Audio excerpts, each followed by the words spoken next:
Hello and welcome. आप सभी का स्वागत है current affairs daily by knowledge hub. तो आज है 5 फरवरी। तो आज से जुड़ी जितने भी इम्पोर्टेंट करंट अफेयर्स है वो हम लोग इस लेक्चर में यानी इस वीडियो में हम लोग जान लेते हैं। उससे पहले अगर आप इस चैनल पे नए हैं तो ज़रूर सब्सक्राइब कर ले और साथ ही साथ बेल आइकन को भी क्लिक कर ले ताकि ऐसी इंपॉर्टेंट करंट अफेयर्स की वीडियोस आपसे कभी मिस ना हो जाए। और अगर आपको इस लेक्चर की पीडीएफ चाहिए तो आप ज़रूर टेलीग्राम ग्रुप को ज्वाइन कर सकते हैं, जिसका लिंक जो है वो मैं डिस्क्रिप्शन में प्रोवाइड कर चुका हूँ। तो आइए स्टार्ट करते हैं आज की पहली न्यूज़ के साथ। तो सबसे पहली न्यूज़ है, गवर्नमेंट ऑफ इंडिया ने अप्रूव किया है मध्य प्रदेश के 3 ऐसे जगहों का नाम बदलने के लिए। ठीक है। तो गवर्नमेंट ऑफ इंडिया ने क्या किया है, अप्रूव किया है ताकि कुछ 3 ऐसी जगहें हैं जो कि मध्य प्रदेश की है, उसकी नाम जो है वो चेंज करने का। अब वो तो जो 3 जगह हैं उसका नाम है, पहला है होशंगाबाद, होशंगाबाद नगर, जिसको अभी बदल कर क्या होगा, नर्मदापुरम ये होने वाला है। और दूसरी है शिवपुरी, इसके नाम बदल कर होगा कुंदेश्वर, कुंदेश्वर धाम। ठीक है। और तीसरी है बाबाई, ये नामक जो जगह है उसको अभी बदल कर क्या होगा, माखन नगर। ये 3 जो जगहें हैं इसका नाम अभी बदला जाएगा। अब ये सारी चीज़ें कौन कर रहे हैं, वहाँ के जो एमपी हैं, the government of MP led by Shivraj Singh Chouhan. ठीक है। इनके द्वारा ये प्रपोज किया गया है।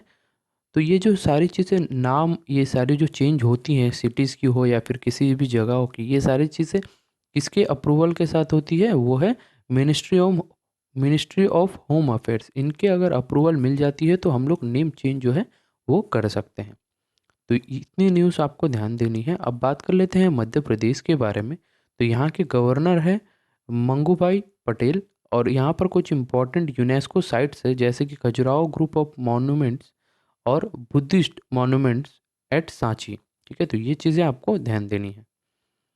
अगला है, गवर्नमेंट ने अप्रूव किया है continuation of scheme of assistant to NSF. ये एनएसएफ का मतलब है नेशनल स्पोर्ट्स फेडरेशन। इनको एक स्कीम की जो कंटिन्यूएशन है उसे अप्रूव करने का मतलब अप्रूव कर दिए हैं कौन, गवर्नमेंट। अब ये जो एनएसएफ यानी नेशनल स्पोर्ट्स फेडरेशंस, ये जो है इसको कितने करोड़ दिया जाएगा, 1575 करोड़ और दिया जाएगा ताकि ये 2021 की जो फाइनेंशियल ईयर है यहाँ से लेकर 2025 टू 26 वाला जो फाइनेंशियल ईयर है वहाँ तक ये लोग सस्टेन कर सके। ठीक है। तो ये चीज़ें आपको थोड़ी सी ध्यान देनी है कि ये जो नेशनल स्पोर्ट्स फेडरेशन है, ये चीज़ आपको थोड़ी ध्यान देनी है कि इसकी जो अभी जो पीरियड थी उसे बढ़ाकर अभी कब तक कर दिया गया है, 25 26 तक। ठीक है। तो आगे बढ़ते हैं। एसबीआई की जो एनसीएफ का मतलब क्या है, जो नेशनल कल्चर फंड जो है उन्होंने, और आईजीएनसीए जिसका मतलब है Indira Gandhi national centre for the arts. In SBI का मतलब तो आप पता ही होगा, स्टेट बैंक ऑफ इंडिया। इन तीनों ने मिलकर अभी क्या किया है, एक एमओयू साइन किए हैं यानी मेमोरेंडम ऑफ अंडरस्टैंडिंग को साइन किया गया है for development of Atmanirbhar Bharat centre for design at राट, जो रेड फोर्ट है वहाँ पर। ठीक है। तो ये जो 3 मैंने बताया है उसके बारे में आप थोड़ी डिटेल में पढ़ लीजिएगा ताकि ये चीज़ें थोड़ी इंपॉर्टेंट हो जाती है। पहली है स्टेट बैंक ऑफ इंडिया, दूसरी है Indira Gandhi national centre for arts, तीसरी है नेशनल कल्चर फंड। ठीक है। इन तीनों के बारे में, इन तीनों को किस लिए अभी बात कर रहे हैं, ताकि इन तीनों ने मिलकर एक एमओयू साइन किया है for the development of Atmanirbhar Bharat. जो सेंटर है उसको कहाँ पर, रेड फोर्ट दिल्ली में। ठीक है। अगला है बीडीएल, यानी जिसका नाम है भारत डायनामिक्स लिमिटेड। इन्होंने और इंडियन आर्मी ने, इन दोनों ने मिलकर एक कॉन्ट्रैक्ट को साइन किया है ताकि जो कॉन्कूर्स एम एंटी टैंक जो मिसाइल्स है उसकी सप्लाई हो सके। ठीक है। अब ये बीडीएल क्या है, इसको डेवलप करने वाला है। ये कॉन्ट्रैक्ट दिया गया है भारत डायनामिक्स लिमिटेड को ताकि ये लोग बनाएंगे किसके लिए, इंडियन आर्मी के लिए। अब वो क्या बनाएंगे, कॉन्कूर्स एम एंटी टैंक मिसाइल्स ये बनाया जाएगा अभी। ठीक है, तो ये अभी ध्यान देना है आपको। अगला है इंडिया और नेपाल इन दोनों ने मिलकर एक एमओयू साइन किया है ताकि एक ब्रिज को कंस्ट्रक्ट कर सके ओवर महाकाली रिवर। जो महाकाली रिवर है उसके ऊपर एक ब्रिज बनाया जाएगा, जिसके लिए अभी क्या है, इंडिया और नेपाल इन दोनों ने मिलकर एक एमओयू साइन किया है। इंडिया नेपाल के रिलेशनशिप की बात करें तो यहाँ पर ये जो सारी जो अभी जो ब्रिज बनेगी इसके डेवलपमेंट कौन करेगा, जो बीआरओ जो है वो अभी ये सारी चीज़ें करने वाला है। अब बात कर लेते हैं नेपाल के बारे में। तो नेपाल के अभी जो प्रेसिडेंट है वो है विद्या देवी भंडारी, और यहाँ का कैपिटल है काठमांडू, और करेंसी है नेपालीस रूपी। ठीक है, तो ये पॉइंट्स आपको ध्यान देनी है। अगला है इंडिया ने साइन किया है कोऑपरेशन एग्रीमेंट किसके साथ, SKAO, जिसका मतलब है स्क्वायर किलोमीटर एरे ऑब्जर्वेटरी। इनके साथ अभी एक एग्रीमेंट साइन किया है। कौन किया है, भारत ने, इंडिया ने ये कॉन्ट्रैक्ट साइन किया है। ठीक है, अब बात कर लेते हैं ये जो SKAO यानी स्क्वायर किलोमीटर एरे ऑब्जर्वेटरी, ये जो ऑर्गेनाइजेशन है इनके बारे में थोड़ी बात कर लेते हैं। तो ये एक रेडियो एस्ट्रोनॉमी है, और इसके हेडक्वार्टर्स की बात करें ये यूनाइटेड किंगडम में है, यानी यूके में, और इसे फाउंड किया गया था 2011 में। इसके टोटल 14 मेंबर कंट्रीज है, जिसमें पहली है Australia, Canada, China, France, Germany, India, Italy, New Zealand, Spain, south Africa, Sweden, Switzerland, Netherlands और यूनाइटेड किंगडम। ठीक है, तो ये जितने भी मैंने बताया है ये इसके मेंबर कंट्रीज है, इसके SKAO।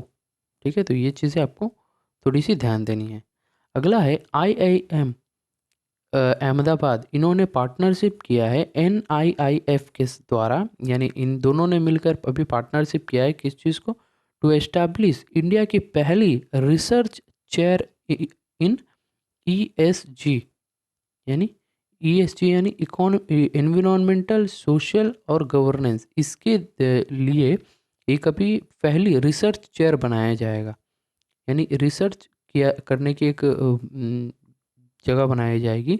इसके द्वारा IIM और NIIF। IIM का मतलब होप आप सभी को पता ही होगा, इंडियन इंस्टीट्यूट ऑफ मैनेजमेंट, जो कि अहमदाबाद में है। यानी इस न्यूज़ के द्वारा मैं बता रहा हूँ, जो कि IIM अहमदाबाद है, उन्होंने पार्टनरशिप किया है national investment and infrastructure fund इनके साथ। ठीक है, किस चीज़ के लिए, पहली रिसर्च चेयर जो कि ESG यानी एनवायरमेंटल, सोशल एंड गवर्नेंस, इसके बारे में होगा। ठीक है, तो ये पॉइंट आपको ध्यान देनी है। अगली है जितेंद्र सिंह जो हैं, उन्होंने first of its kind beating retreat, ये जो नामक जो एक ड्रोन लाइट शो है फॉर स्टार्टअप्स के लिए अभी बनाया है। ठीक है, यानी इन्होंने फैसिलिटेट किया है ये सारी चीज़ें। तो ये देखिए, ये टेक्नोलॉजी जो है, देखिए यहाँ पर दिया हुआ है, startup funded by technology development board, department of science and technology, including Indian institute of technology, यानी IIT दिल्ली के द्वारा भी इनको हेल्प किया गया है। ठीक है, तो ये पॉइंट्स आपको ध्यान देनी है।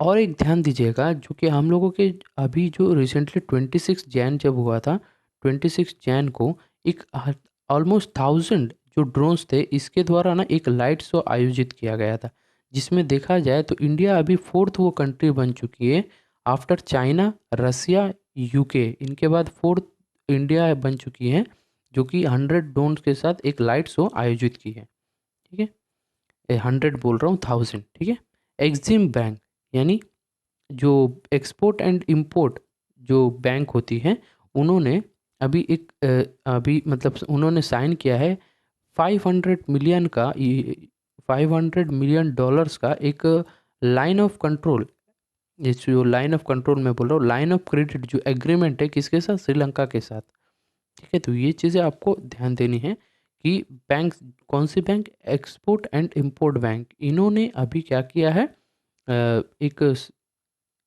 LOC यानी लाइन ऑफ क्रेडिट जो है उसको साइन किया है श्रीलंका के साथ। कितने रुपए का, कितने डॉलर्स का? USD 500 million. ठीक है। अब बात कर लेते हैं एक्सपोर्ट इंपोर्ट जो बैंक ऑफ इंडिया है उसके बारे में। तो इसको एक इस्टाब्लिशमेंट किया गया था 1982 में, और हेडक्वार्टर्स है मुंबई महाराष्ट्र में, और इसके जो मैनेजिंग डायरेक्टर है वो है हर्षा बंगारी जी। ठीक है, तो ये पॉइंट आपको ध्यान देनी है। अगली है एडलविस नामक जो जनरल इंश्योरेंस है, उन्होंने लॉन्च किया है sector 1 AI voice boat for automated motor claims. ठीक है, जो ऑटोमोटिव मोटर्स होते हैं ना, उनके क्लेम्स के लिए एडविस जो जनरल इंश्योरेंस है, इन्होंने इसके जो फर्स्ट AI वॉइस बोट बनाया गया था। वॉइस बॉट, बॉट आप सभी को पता होगा, यानी ये ऑटोमेटिक काम करती है वो सारी चीज़ें, एक रोबोट की टेक्नोलॉजी है, यानी वो ऑटोमेटिक करेगी, उसको लिए कुछ ये नहीं है, वो 24/7 वो सारी चीज़ें करती रहेगी। ठीक है, अब बात कर लेते हैं ये जो एडल्विस जनरल इंश्योरेंस है इसके बारे में। तो इसके जो CEO हैं वो है शहनाई घोष, और इसके हेडक्वार्टर है मुंबई महाराष्ट्र में। ठीक है, तो ये पॉइंट्स आपको थोड़ी ध्यान देनी है।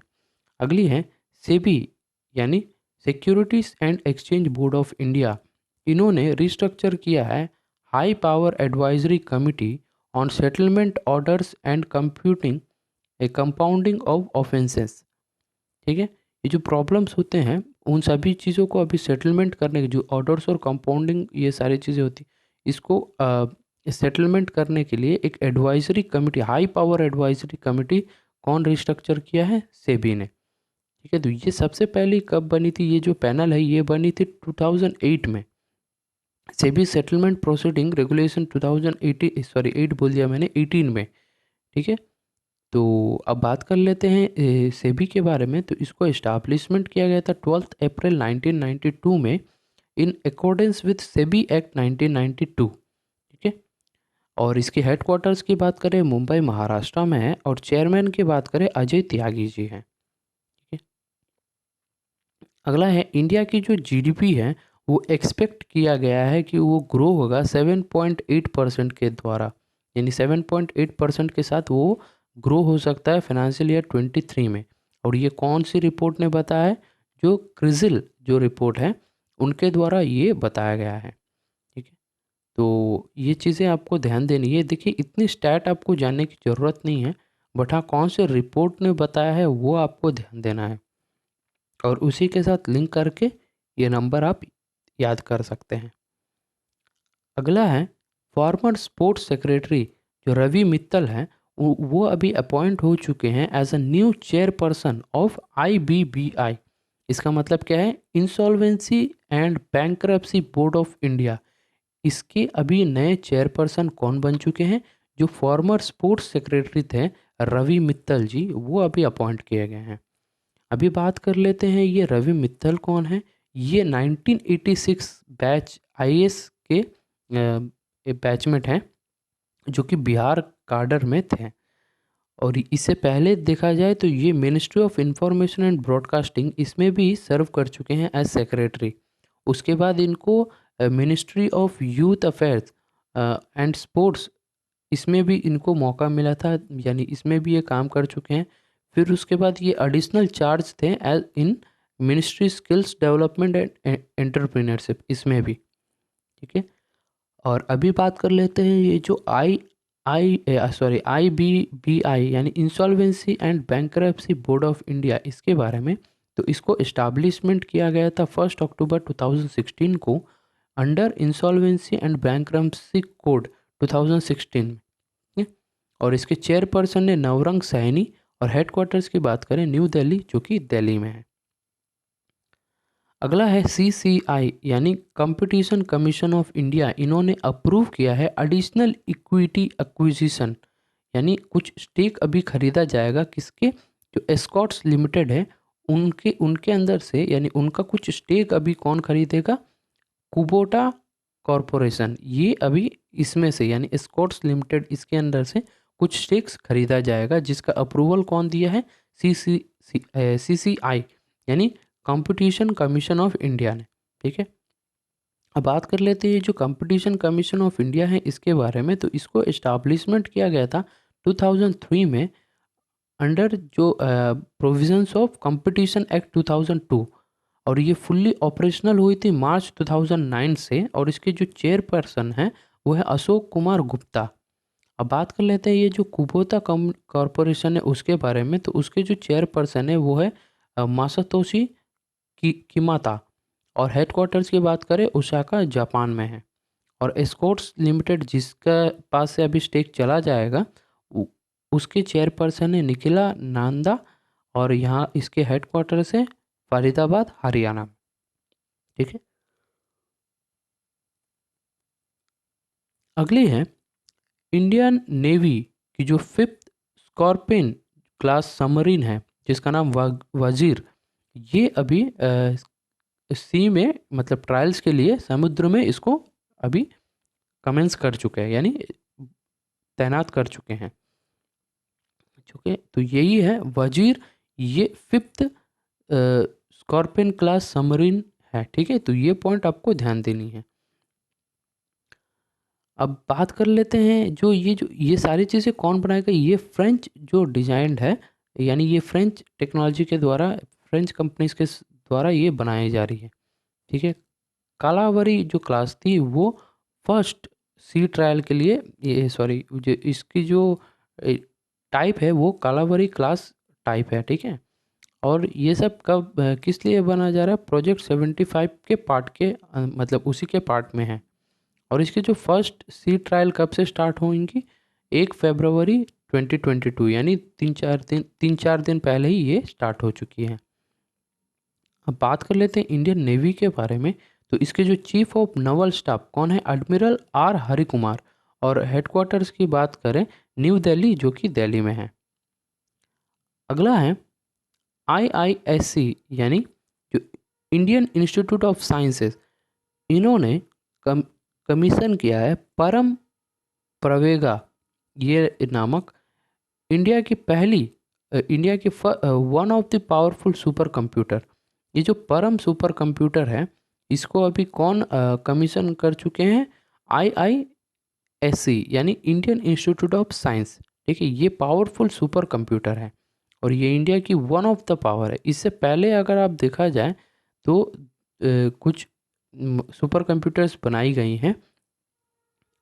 तो अगर आपको वो सारी चीज़ें पता है तो आप मुझे कमेंट करके बता सकते हैं ताकि बाकी लोगों को भी हेल्प हो सके। ठीक है, अब बात कर लेते हैं इंडियन इंस्टीट्यूट ऑफ साइंस के बारे में। तो इसको एस्टैब्लिशमेंट किया गया था 1909 में, और लोकेशन है बेंगलुरु कर्नाटका में, और इसके जो डायरेक्टर है वो है गोविंदन रंगराजन। ठीक है, तो ये पॉइंट आपको ध्यान देनी है। अगला है स्पेसएक्स की जो फैल्कन 9 रॉकेट है वो लॉन्च करने वाला है यूएस की इंटेलिजेंस सैटेलाइट जो है वो NROL-87 ये नामक जो सैटेलाइट है उसे कौन अभी लॉन्च करने वाला है, स्पेसएक्स की फैल्कन 9 रॉकेट के द्वारा। तो ये पॉइंट आपको ध्यान देनी है। अगला है टाटा स्टील चेस टूर्नामेंट जो कि 2022 में हुआ था, उसमें नॉर्वे के मैग्नस कार्लसन जो हैं उन्होंने ये टाइटल जीता है। तो ये जो चेस टूर्नामेंट होता है तो आपको ये चेस के बारे में थोड़ी जान लेनी है, ये कब से होती है, और चेस के बारे में थोड़ी सी आपको अगर पता है तो बढ़िया, अगर नहीं पता है तो आप वो सारी चीज़ें जान सकते हैं।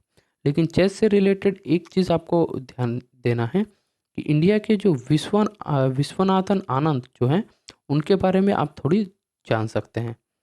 ठीक है, अब वो कौन है वो आपको मुझे कमेंट करके बताना है। मैंने हिंट दे दिया है, अब आपको बताना है।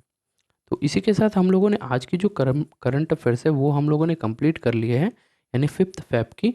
तो अगर आपको ये लेक्चर अच्छी लगी है तो आप लाइक कर सकते हैं और शेयर करें उन सारे बच्चों को जिनको ऐसी वीडियोस की ज़रूरत है। ठीक है, और अगर आपको इस चैनल में अभी तक आप नए हैं और अभी तक आपने सब्सक्राइब नहीं किया है तो आप ज़रूर सब्सक्राइब कर सकते हैं। और एंड में अगर आपको लेक्चर की PDF चाहिए, यानी ये जो PDF मैंने अभी बनाया है ये आपको चाहिए, तो आपको टेलीग्राम ग्रुप को ज्वाइन करना पड़ेगा जिसका लिंक जो है वो मैं डिस्क्रिप्शन में प्रोवाइड कर चुका हूँ। तो मिलते हैं कल, तब तक के लिए जय हिंद।